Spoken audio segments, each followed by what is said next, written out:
Long before ethnic cleansing began in Bosnia, it had already started in Kosovo. Since at least February 1990, Serbian police and paramilitary units have brutally repressed Albanian strikes and protests. The Serbs have closed Albanian schools, courts, and newspapers. 60,000 Serbian army troops have reportedly turned Pristina, Kosovo's capital, into an armed camp. Some 2 million Albanians make up a large majority of Kosovo's population, 85 to 90%. Yet they no longer have the right to study or even to have street signs in their own language. And it is our conviction that human rights are indivisible, that the violation of human rights of any group or any individual, for whatever reasons, ethnic, religious, linguistic, cultural, are human rights violations that ought to concern all of us. The most distinguished chairman of the Senate Foreign Relations Committee, Senator Claiborne Pell of Rhode Island, has arrived, and I would like to call on him first to make whatever observations he would care to do so. Senator Pell. I thank you very much, Mr. Chairman, for your courtesy and hospitality, permitting me to speak and run. But like you, we all have many commitments. I think that Yugoslavia is experiencing a very difficult time, and there is a real prospect, as we all know in this room particularly, that one or more of the republics may end up seceding. In this situation, you would think that the last thing the defenders of the unity of Yugoslavia would want to do is to stir up ethnic tension in Serbia, which was the core around which, as I understand it, Yugoslavia was built. Yet that's exactly what's happened. The Serbian government, acting with substantial support from the national government, is brutally repressing human and political rights in the autonomous province of Kosova, which is 90% of the population of which is Albanian. And I can remember myself being there on the shores of Lake Arkrid, near the area of Kosova, and seeing and realizing that the people around me were Albanian. It gives me great pleasure to call on a distinguished former colleague, most effective former member of the Executive Committee of the Congressional Human Rights Caucus, who has fought for human rights on many continents and in many different situations, and who has taken such a prominent leadership role on this issue, the Honorable Joe DioGuardi.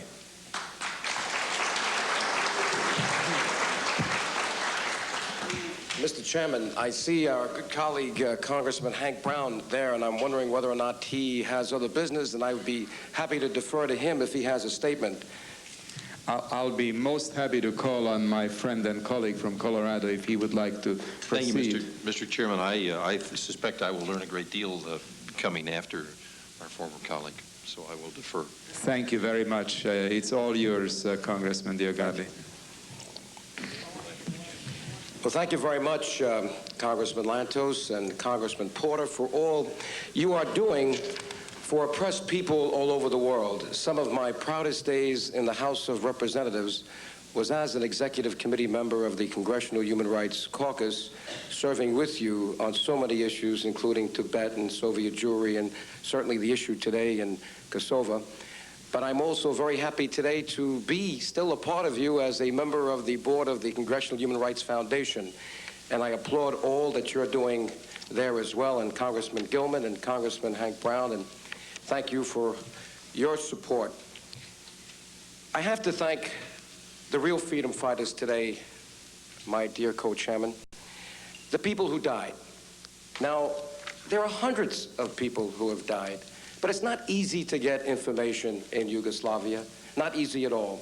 But let's start with the 27 documented cases in 1989 in those demonstrations, and the 34 documented cases early this year in January and February, And let's talk about the Gervala brothers that were killed and shot down in cold blood, along with another civil rights activist, Enver Hadre, and the papers in Brussels. I went there to eulogize him. The family allowed me to go to his funeral. The papers all pointed to the Serbian secret police, believe it or not. State terrorism is alive and well, maybe not in Moscow, but in Belgrade. I was forced to go and testify. I wasn't forced to testify, but I was forced to wear a bulletproof vest when I went to Geneva, and again when I did rallies in front of the United Nations in New York. In Geneva, I went there because Mr. Hadre was shot down because he was ready to deliver to the special rapporteur the 34 names documented. I took those names literally off his body. His wife gave them to me, and I continued that journey under threats, and I had to wear a bulletproof vest. And you've heard the stories from Congressman Broomfield about Peter Iveze. Can you imagine 5 years after a demonstration in New York in 1981 or in Detroit, he goes back and they had his picture, Udba, and they arrested him and they put him in jail, and it literally took a hearing that I remember you were at, Congressman Gilman and Congressman Broomfield and myself, to get him released. And we have all this good news today. Why all of a sudden are the Serbs so generous? They're letting go Azem Vlasi and the other political prisoners, and they say all of them. I doubt that very much. And they're all of a sudden lifting a state of emergency. We know that is nonsense. We know that they're trying to paper over one of the most oppressive regimes the world has ever seen. Apartheid is alive and well. It now exists in Yugoslavia, in the Kosovo province. It is now gone from South Africa, or at least it's going. And Yugoslavia has a Nelson Mandela, or at least the Albanians have, Adam Damace, who was in jail for over 27 years. And Nelson Mandela was released before even any talk of releasing Adam Damace occurred. So I have to thank those freedom fighters that died, and I have to thank the 15 that flew here just in the last 2 days from Kosova, and believe it or not, threats have already been received. There are security agents and FBI agents back there. Some have to travel in bulletproof limousines already. It's the truth. Now, if this is America, and if we're going to stand up for a system that is supposed to be equal and fair, certainly our government has to take a strong position. And I hope we're not going to be swayed by all of a sudden this generosity that comes on the day of our hearing, when you know they try to cancel this hearing, postpone it, and do so many other things. Let me also thank those hundreds, perhaps over 1,000 Albanians that listened to me as I made and spoke in your name, Congressman Lantos and Congressman Porter, because you know how hot it was out there. They listened to me, and as like the Pied Piper, they followed me outside, and I said, don't disrupt this hearing. Let it go. It's important for Kosova. Wait to 2 and 3 hours. Be like Gandhi, like the people in Kosova. The terrorists are not the Albanians. It's the Serbian authorities. The only ones that are being killed today are Albanians. The only lists of deaths that I see are Albanians, not Serbs. How can they be terrorists? The communists, and by the way, this is the issue. The issue is not religion. If it were religion, what are 1,500,000 Christian Slovenes doing supporting the Kosovars if this were a religious issue? The issue is not terrorism, not certainly Albanian terrorism, because Albanians don't fire back. They've learned to be like Gandhi, to be like Martin Luther King, and literally they demonstrated that today by leaving those halls outside so this meeting could continue, and they traveled from California, Dallas, and all over. And I want to thank those people as well. The continuation of apartheid and the denial of democracy cannot restore political stability either in Yugoslavia or in Kosovo. The United States Congress, Mr. Chairman, has contributed to the liberalization of other countries in Eastern Europe. And I urge that it contribute likewise to the improvement of human rights conditions in Kosovo and Yugoslavia. Thank you so much for this opportunity to testify.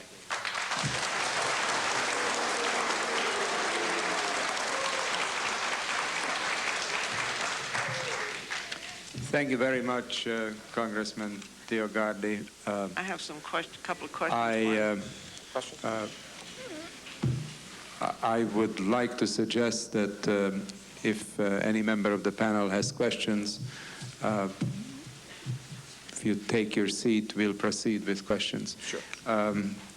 Congresswoman Bentley. Mr. DioGuardi, you need to be accurate when you're a witness, especially when you're a paid lobbyist for a group. I'm an ethnic Albanian. Now, you have to be I'm an ethnic Albanian. I'm an ethnic Albanian. I'm the president of the Albanian American Civic League and the Albanian American Foundation, and I resent those intonations. All right. That's all, Mr. Chairman. Chair would like to thank Congressman DioGuardi. May I respond, please, to... Of course. Okay. I would like to say this. I don't indict the Serbian people. I don't question Congresswoman Bentley's motives. She's proud of her ethnic background the way I'm proud of mine. And I applaud her that she could stand up for them the way I stand up for Albanians. And I want to see freedom-loving people everywhere treated the way they're supposed to be treated. But Congresswoman Bentley, the Yugoslav Constitution says that all ethnic groups in Yugoslavia should be treated equally. I think the issue here today is that the Albanians are not getting the same treatment as the other groups, and really that's what this is all about, plus the fact that while communism is on the decrease in Yugoslavia in general, as we've seen with the Slovenian and the Croatian elections, it doesn't seem to be diminishing in Serbia, and that's the problem, because that's where Kosova is. So let's hope we can all work together. The issue here is to get dialogue. You and I spoke over the weekend, and you said that perhaps we should sit down with Congressman Lantos, and I applaud you for that. I think that we should sit down. I went to speak to Milosevic. He wouldn't speak to me. Now, maybe I'm not the one he wants to speak to, but maybe there are others he should speak to. But how about you and me deciding to meet to see if we can find reasonable voices on both sides, to put them across the table, to finally get equality for everybody in Yugoslavia, because that's the way it is here in America, and that's God's way. We appreciate Mr. DioGuardi's, Congressman DioGuardi's efforts, not only today but in the past, for his continual fight for human rights, no matter where they may be, whether it's in Albania, whether it's in Yugoslavia, whether it's in the Middle East, whether it's in Ireland, no matter where it is. Congressman DioGuardi has been an outstanding advocate of human rights, and we appreciate his continual efforts. Thank you, Mr. Chair. Thank you very much. My friends, Kosova! My friends, we've all witnessed the changes that have taken place in Eastern Europe. Let us be sure that the same will be happening in Albania. Let us be sure that the forces of democracy are strong enough for the people to be free. And while we applaud the changes in Albania and Yugoslavia, we must continue to be concerned about the Republic of Serbia. I'm alarmed, and we are all alarmed, at the actions which the communist stalwarts have taken to suppress the Albanian minority in Kosova. We find it outrageous that Albanians are being seriously deprived of human, cultural, and political rights. As you may know, the Yugoslav president announced yesterday that he may soon hold a national referendum to decide if the nation's 6 republics should split into separate states with greater individual autonomy. As the president said, the right of self-determination is a natural political right of each nationality, which no one can question. If this is true for Serbia, so must it be for Kosova.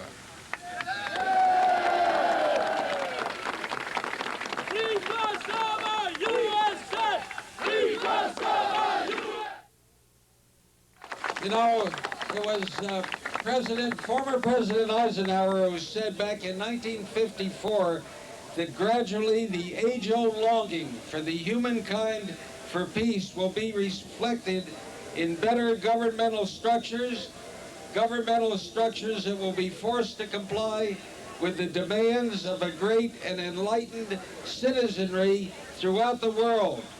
Those words spoken by President Eisenhower in 1954 have never been more poignant than they are today.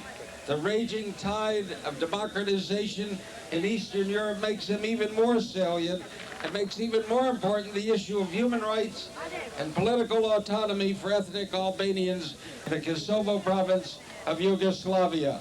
The recent military presence in Kosovo has provided an ominous reminder, a reminder of the repression that comes from ethnocentric attitudes that have no place in our modern society.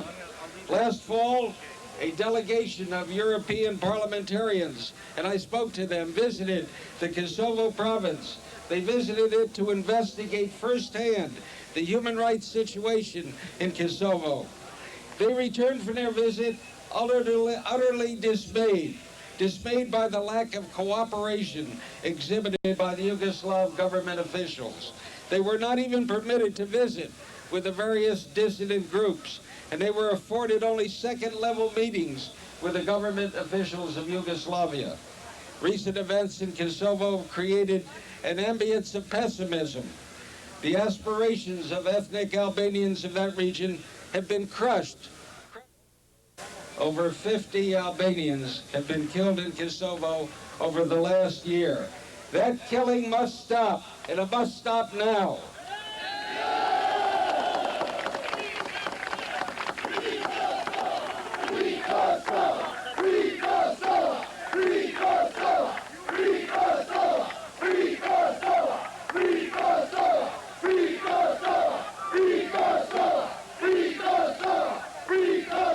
And I want you to know that in the Congress there are many of us who feel, just like Joe DioGuardi has it so deeply embedded in his heart, that we must help these people who've been repressed for so long.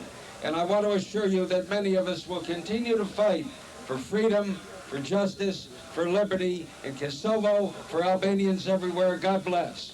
Thank you, Ben. Thank you. Kosova! Free Kosova! Free Kosova! Free Kosova! Free Kosova! Free Kosova! Free Kosova! Free Kosova! Free Kosova! Free Kosova! Free Kosova! Free Kosova, USA! Free Kosova, USA! Free Kosova, USA! Free Kosova, USA! Free Kosova, USA! The USA must say very clearly to Yugoslavia that the USA will not give you aid until you free Kosovo.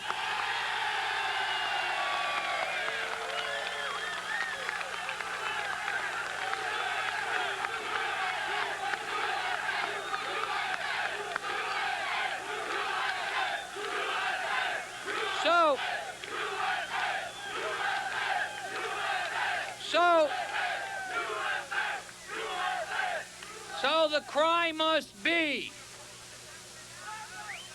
that without freedom, without democracy for the people of Kosovo, that the USA will not give aid to Yugoslavia, and we stand united in that purpose, and this senator will fight any attempt to give aid to Yugoslavia.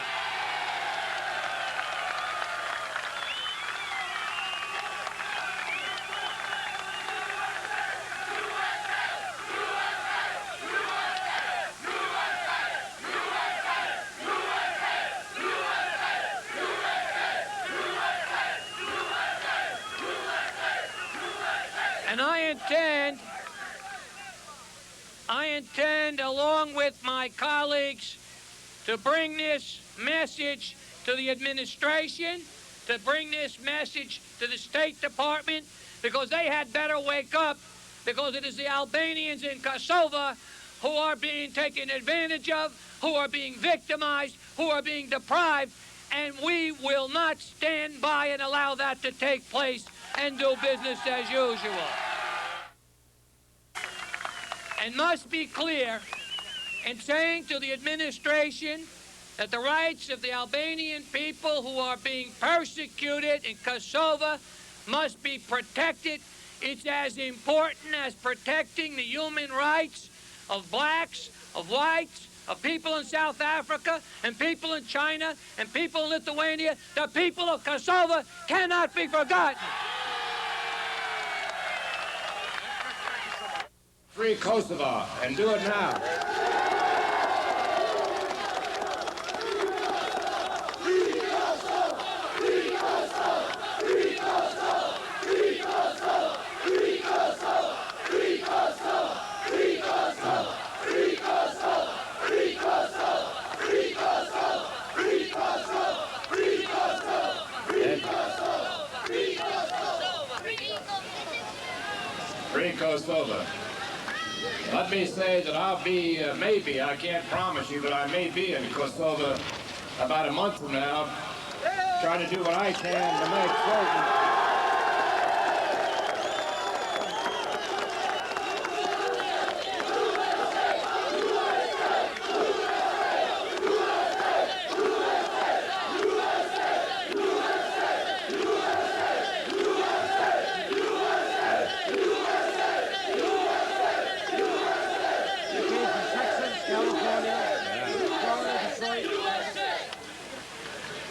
And if I go there, as I hope to do, I plan to meet with your brothers and sisters, those who've been denied freedom, those who've been oppressed, and if we can, to meet with those who've been the oppressors, and those who've taken away freedom, and those who've taken away human rights, and stomped on human rights. In a world where every day freedom is breaking out all over, Kosovo should be no exception. There should be freedom in Kosovo.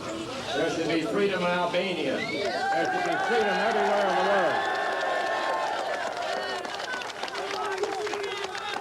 And if I believe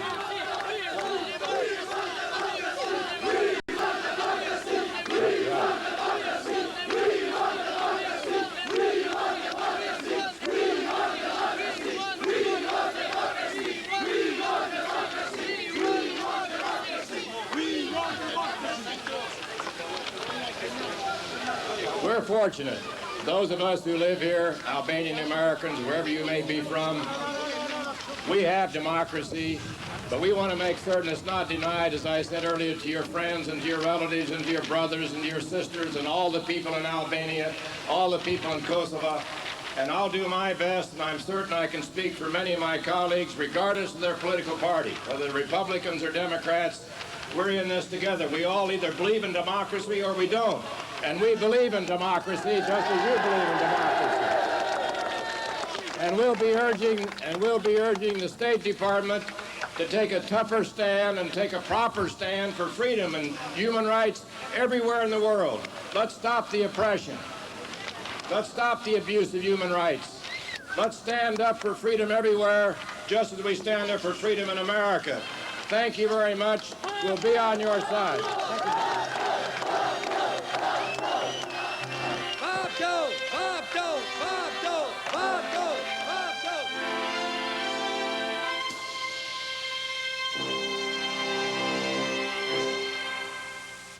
I raise the issues of Kosovo, what is going on there in human rights.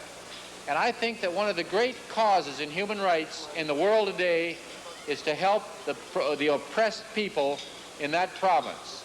It's very easy for us to forget about people who are far away. It's very easy for us in our prosperity to forget people who are disadvantaged. And it's very easy to forget people who we don't have an immediate cry from. I know in states such as New York, maybe there are a larger population. I do not have a large Albanian constituency. But I've been attracted to this issue because I think it's a classic issue of human rights. And all of you, by being here, are making a contribution. By your presence here, you are helping me in the Senate of the United States. By your presence here, you are helping Tom Lantos and El D'Amato and the many other people who are working on this issue. I have brought with me, in conclusion, I might say, a resolution that we have introduced in the Senate of the United States. It's Senate Concurrent Resolution 124, relating to the human rights violations against the Albanian minority in Yugoslavia. And it's co-sponsored by Senator Pell, by Senator Dole, my colleague, and by myself, Senator Pressler. And it has been submitted to the Foreign Relations Committee. And it's another effort to highlight the issue in Washington, D.C., because it's important in Congress that we achieve this. It's important that we put pressure on the State Department. And I put pressure on the State Department every chance I get when they're in hearings, when they come before our committee. But I will continue to listen to you. And this turnout tonight has inspired me. Your presence here, your being here, has made an impression on my mind. I must travel off to another city later this evening because I'm campaigning for re-election and I'm very tied up in my airplane schedules. But this evening will stay in this senator's mind. It's an issue I've worked on, but every one of you, through your contributions, through your being here tonight, make a difference. I'm going to present these.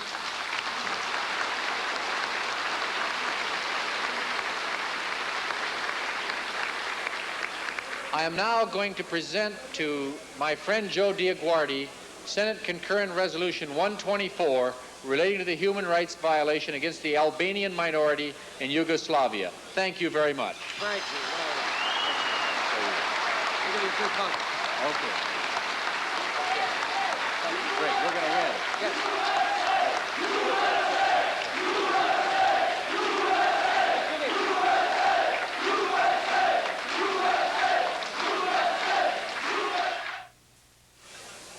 If we are to bring freedom and a hope and an opportunity for justice to people, to Albanians who seek that in Kosova today, to those who yearn for freedom wherever they may be, to live without fear of persecution because of their ethnic roots and culture that they want to keep enshrined, then, my friends, the United States of America and you, the Albanian American Civic League, must be successful.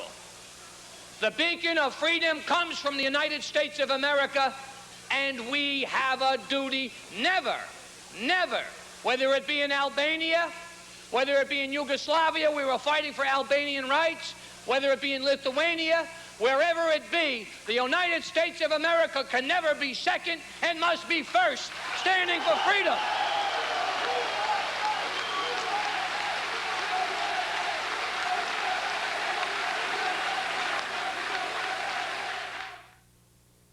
Let me just say a word about my very dear friend, about the man who, with his dynamism, vision, courage, determination, eloquence, commitment, has brought about what to an outsider looks like a miracle. Let me pay tribute to Congressman Joe DioGuardi.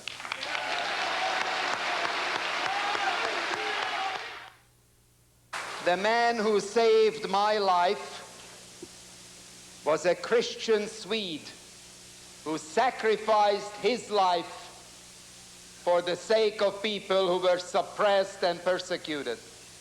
And I want to tell you that in our joint work for human rights, in the Human Rights Caucus and in the Human Rights Foundation, you should have seen this Albanian American tiger fight for the people of Tibet, with whom he has nothing in common except their humanity.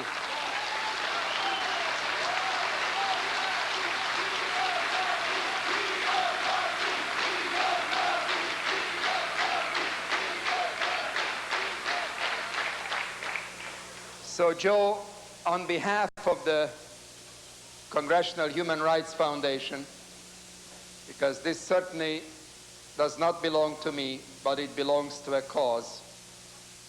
And Ed and I are thrilled to accept this because it will inspire all of us with these two beautiful soaring eagles, the Albanian and the American eagle, to continue our fight for human rights.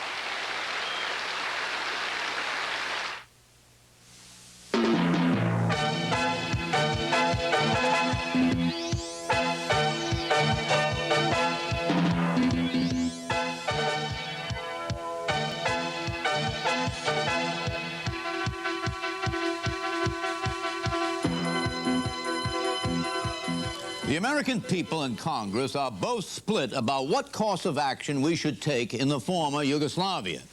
A Newsweek poll finds 49% think the fighting in Bosnia is not a U.S. problem. A Time CNN poll finds 52% agrees with the earlier poll, saying that the U.S. has done enough to try and stop the fighting. What are America's vital interests in Bosnia anyway? Is this a moral question? Do we have a moral obligation to stop the bloodshed, our self-interest aside? What are the risks, both military and political, in using U.S. armed forces? We'll ask our guest, Representative Robert Torricelli, Democrat of New Jersey and member of the House Foreign Affairs Committee, former Congressman Joseph DioGuardi, president of the Albanian American Civic League, who returned from the former Yugoslavia just last night, and in Washington, Senator John McCain, Republican of Arizona, member of the Senate Armed Services Committee. Senator McCain will join us later, and we'll take your phone calls with your questions. Question for you, Robert Torricelli. Are you optimistic about this peace plan? No, I'm not, John. It'd be my guess that the Serbian ambition is not going to be thwarted by this peace plan. I suspect they're looking for time, and at some point the fighting will start again. What do you think, former Representative Joseph DioGuardi? Now, you, if I'm correct, you unseated Bella Abzug, did you not? Back in 1886. So you must be a very skilled debater. Well, let's say I have perseverance. Representative Torricelli doesn't approve of the decision made by President Clinton to use the armed forces of the United States and to lift the embargo inhibiting Bosnia from fighting its own battle against the cruel Serbian aggression. How do you feel about this? The only thing that will work with the Serbs is resolve. They started in 1989 in Kosova. 2 million Albanians. Kosovo is a republic? Well, it's a declared republic by the people in Kosova, but not recognized. Technically a province about the size of what?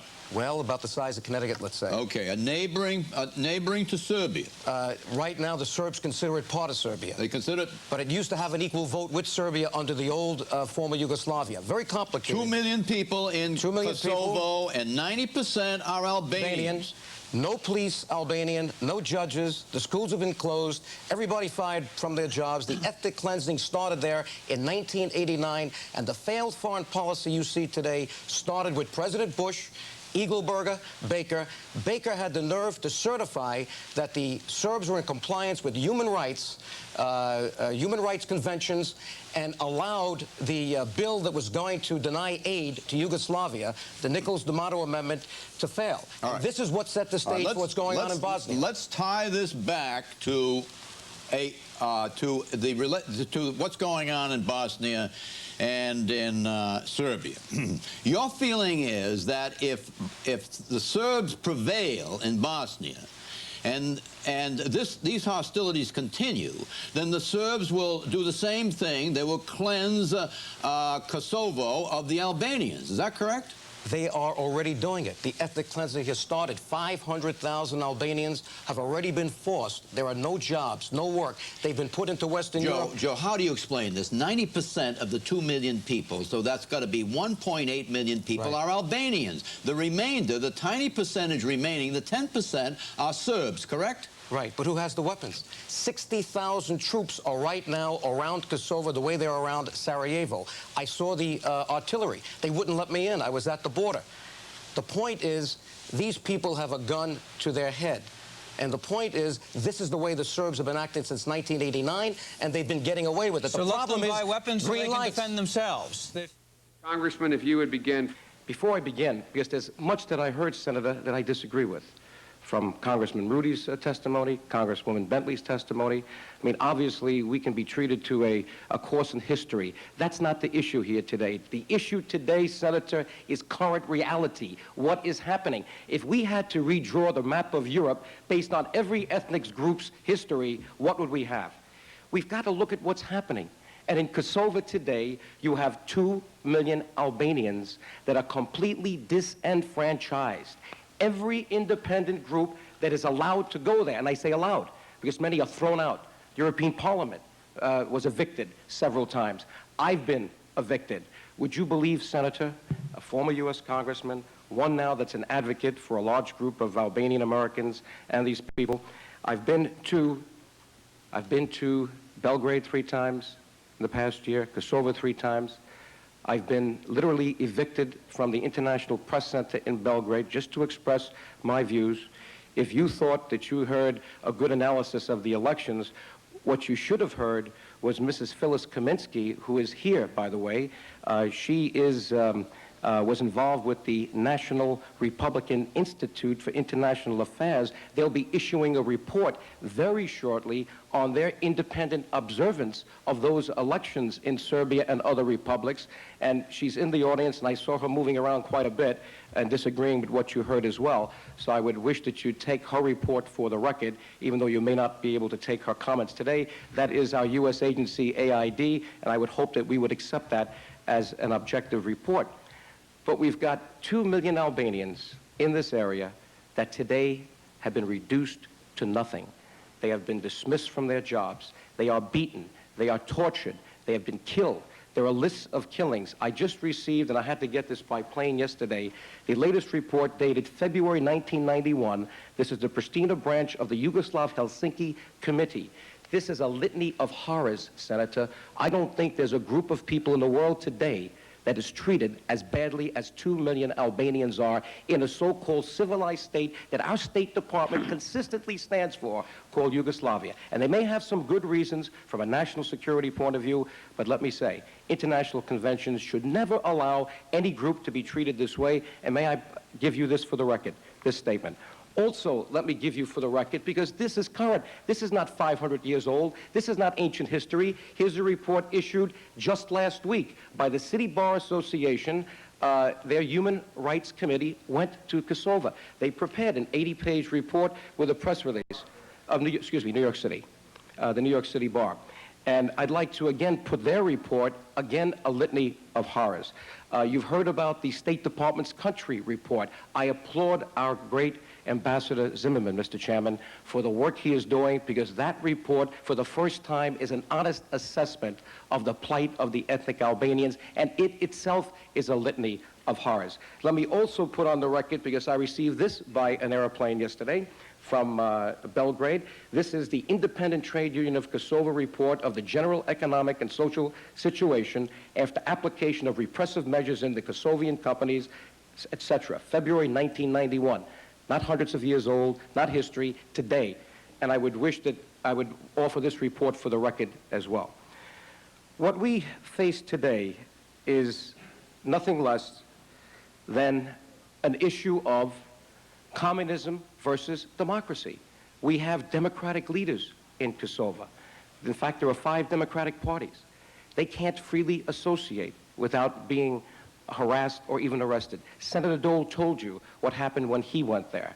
When I went there with Congressman Lantos last June, just for merely expressing our concern, and in some cases outrage at the treatment, even in front of us, I was banned for 5 years. I'm a former U.S. Congressman. Our State Department quietly protested it, but I am still banned. I cannot go, according to the Serbian authorities, back to Yugoslavia to talk about these people. This is the condition that has been imposed on the Albanians today. Let me not go through the litany of horrors, because they're here in my testimony. I've given 8 pages, so let me shift for a minute to an issue of self-determination, because if you talk about human rights, you must be concerned, where does that lead?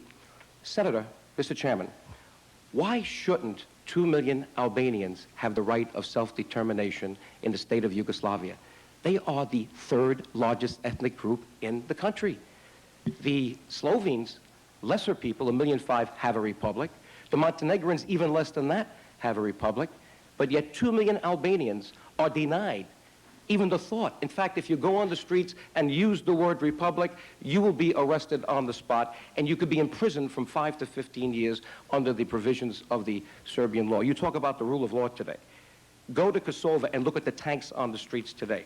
It is an unholy combination of apartheid. It is the Warsaw Ghetto all over again. It is every ugly stain that anyone could ever imagine, and it's in Europe today. It's in this day and age, and yet very few people see it because the Serbian government doesn't want you to see it. Many of the independent groups have been chased away from seeing it. When Senator Dole came, they had dispersed thousands of people before he arrived, and yet he smelled the tear gas. His press secretary took the video and brought it back. it was literally disgusting. So why shouldn't self-determination for these people, especially with the oppression that they've been subjected to for 45 years, why shouldn't that lead to republic status for the Albanians? What is wrong with that? That is the only guarantee that they have against this oppression. Look at the history of this area. They need to enjoy some sort of autonomy, but within the state of Yugoslavia. All responsible leaders that I've met with, Congressman Lantos has met with, Senator Dole, have not heard anyone express that they would like to secede and join with Albania. This is the Serbian propaganda machine. And boys, Mr. Chairman, you can't believe the propaganda machine that the Serbs have. Their Tanjug and Borba and Politica, I know, because I've seen my quotes, but don't listen to me. Look at even recent reports in the press. In fact, there was an article in the press just a little while ago that talked about the truth being compromised, and I'll probably put my hand on it later, but it was in the New York Times. That truth is compromised easily by that Serbian propaganda machine, and it was used against the opposition, even the Serbian opposition, to create a monopoly of power by a Stalinist communist. His name is Slobodan Milosevic. And you know something? It's not bad enough that he's a communist, Mr. Chairman. He's an ardent nationalist. It's the worst of both forms. Usually if you're a communist, and communism has quelled nationalism in many places, it's with the demise of communism that we see resurgence of nationalism. This gentleman combines the worst of both. He's a Stalinist Bolshevik, and he's an ardent nationalist. And he's used Kosova as his only platform. When he rose to power in the last 10 years, or certainly in the last 2 or 3, his only platform was to recolonize Kosova. Can you imagine in this day and age using the word recolonization?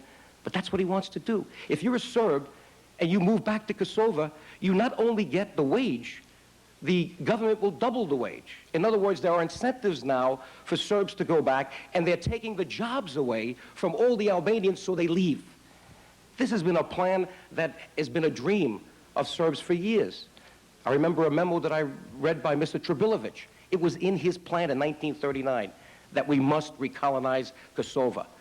And they call it their Jerusalem. Well, I understand the importance of it to them, but the Albanians were there before they came. The Slavs came in the 8th to the 9th century. The Albanians were already there. The Albanian people are the remnants of the Illyrian Empire. They've been there for thousands of years. They share nothing with the Slavs. Not their alphabet, not their language, not their culture. And we could see right now, they can't even share a common political denominator because the leaders of the Albanians want democracy. 700,000 have registered with the Democratic Alliance, Dr. Rugova, through their communist cards in the bonfire, and they're not able to vote. They would not vote. They boycotted the elections because they didn't want to dignify the fact that Serbia has been imposing their brand of political self-determination on them. And I think they had every right to do it. So I would tell you, and again, my testimony goes for 3 pages as to why the republic status for Kosovo is a logical conclusion to guarantee their human rights and give these people their self-determination. And finally, let me just talk about State Department policy, Mr. Chairman, because it is misguided. If this policy were a good policy several years ago, I have to tell you today that it is a lousy policy today. And it's based on 3 shaky principles that, again, I go through here. 3 principles. 1, the State Department is tied into the past relationship with Yugoslavia when we needed a broker, when we needed a bridge. We don't need that bridge and broker anymore. 2, as far as the State Department is concerned, we must prevent the dissolution of Yugoslavia under any conditions or at any cost. I don't buy that. And 3, we must not prevent the process of democratization from going forward. These, Mr. Chairman, are their expressed policy items because in a letter where they actively lobbied against the amendment that we were for, that ultimately passed, they cited these 3 reasons in a letter by Assistant Secretary Mullins, I believe, and I had to, for the record, and in front of Republicans and Democrats, Senate and House, argue against all 3, and obviously did it successfully because the amendment did pass. Well, in conclusion, because I know there's a lot that can be said, and I'll offer much of what I have for the record, Mr. Chairman. It is a complex issue. Kosovo is not going to break up Yugoslavia. You saw it in the papers today. It's happening without Kosovo. In fact, if we deal with the issue of Kosovo honestly, it might help in keeping Yugoslavia together. The Albanians want their place in a confederation within Yugoslavia. They really do. And it's a shame that Serbian chauvinism and that this Communist Party boss, Slobodan Milosevic, is imposing his brand of a monopolized political system on the others. There is an apartheid that's been created. Unfortunately, the world does not know about it as well as they know about the apartheid in South Africa. And in a press release that I issued today, Mr. Chairman, I call Kosovo the Kuwait of Europe. Why? It's occupied. There is no question. The Serbs have moved into Kosovo and have assumed every indicia of living, not only economic. The judges are Serbian, the police are Serbian. Everything has been subsumed by the Serbs. So there is, and make no bones about it, occupation today.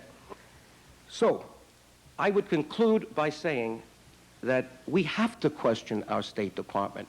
We have to question why they inevitably seem to be against any congressional resolution, amendment, or statement. They actively lobby. My feeling, Mr. Chairman, is they should be loudly proclaiming the democracy or the democratic aims of the Albanian people. And if they really believe their own country report, if they have a conscience, they should be working with the leaders in Kosovo in order to give these people self-determination within a confederation so that the experiment of Yugoslavia remain together. I would like to see Yugoslavia remain together, but I don't think it's going to happen based upon what we've read in the press today and based upon what you're going to hear from these other witnesses. Thank you, Mr. Chairman, and thank you, Senator Powell. Thank you very much. I had to leave Kosovo because I had no opportunities there either to work or live normally. Oppression started in 1989, full-scale repression of Albanians. And they fired me from the job, as they did with 100 other people who were working with me, but they abolished the parliament. They took over everything there. And then I had no other choice. I just stay there and then wait until someone comes and search your house or at the street and to search you and beat you just for being an Albanian. That, you know, I had no future. I saw no future over there at this moment. If things start happening in that part of Yugoslavia, then you've got the danger in Macedonia, you've got the danger of the Greeks and the Turks and Bulgaria and Albania. It'd be a much wider conflict. I don't think we could avoid some involvement if it spreads. So in other words, you do see Kosovo as a kind of key? Oh yes, I think it's sort of the linchpin. And joining us now from New York to talk more about the crisis and the U.S. congressional debate on Kosovo policy is former Congressman Joseph DioGuardi. Mr. DioGuardi is also president of the Albanian American Civic League. Mr. DioGuardi, we're hearing mixed reports. Earlier we heard that it was relatively quiet, and now we're hearing there are mixed instances of some violence. Have you heard from any of the people back there? In fact, just on the way down to your studios here in New York, I received a call, and I was told that fighting started again in the village of Lyusha, which is one of the 4 villages in this Stranica region. So I think we're going to see a continuation of this. You know, we've seen how Mr. Milosevic responds because of our experience in Bosnia.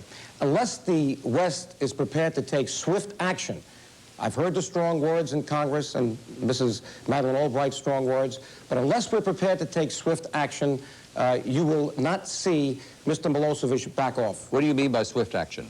Well, we just had a congressional hearing, and I was delighted to see that a hearing that was called on Bosnia, and it was because in great part of the efforts of our Albanian American Civic League that we shifted the emphasis of that hearing to Kosovo.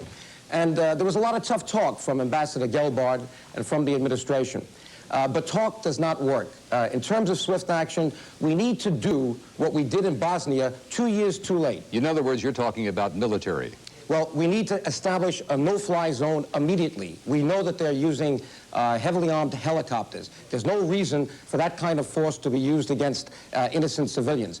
We should be ringing the border of Yugoslavia right now with NATO troops in Macedonia, in Bulgaria, in Montenegro. There's no reason why we shouldn't show Mr. Milosevic that the West is resolved to see this conflict contained and to see the political rights of the Albanian people, long-suffering Albanian people of Kosova, finally addressed. In your view, where is the holdup? Is it in Congress or elsewhere?